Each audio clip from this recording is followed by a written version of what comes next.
Concept note on TDP. ఎలివేషన్లు బారెడు, వచ్చిన సీట్లు చారెడు.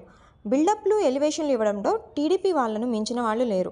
తాము ఓడిపోతున్నామని తెలిసినా సరే క్యాడర్ను నిలబెట్టుకునేందుకు తప్పుడు ప్రచారాలు, అవాస్తవాలు సర్క్యులేట్ చేసి సంతోషపడుతున్నారు. గత 3 అసెంబ్లీ ఎన్నికల్లోనూ చావు తప్పి కన్నులొట్టబోయిన తీరున ఫలితాలు సాధించిన టీడీపీ ఇప్పుడు వరల్డ్ కప్ కొట్టబోతున్న రీతిలో బిల్డప్లు ఇస్తోంది. ఉమ్మడి ఏపీలో 2004 ఎన్నికల్లో టీడీపీ 34 సీట్లు, 2009లో 53 స్థానాలు సాధించారు. ఇక 2014లో జనసేన, బీజేపీతో కలిపి పోటీ చేసి మోడీకి ఉన్న విపరీతమైన వేవ్లో కూడా వాళ్ళు తెచ్చుకున్నది 102 సీట్లే. 2019లో అయితే 23 సీట్లకే పరిమితమైంది. ఇంత దరిద్రమైన ట్రాక్ రికార్డు ఉన్న టీడీపీ 2024లో మాత్రం 160 సీట్లు గెలుస్తామని బిల్డప్లు ఇస్తోంది. ఇప్పటి వరకు 3 పార్టీలకు పొత్తులో సీట్ల షేరింగ్ ఇంకా జరగలేదు.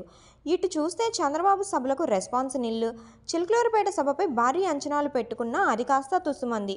ప్రధాని మోడీ జగన్పై గట్టిగా విమర్శలు చేస్తారని, చంద్రబాబును గెలిపించమని చెబుతారని ఆశించారు. అదీ జరగలేదు. ఇంత దారుణమైన పరిస్థితుల్లో 160 సీట్లు వస్తాయని ఎలా భ్రమపడుతున్నారో వారికే ఎరుక.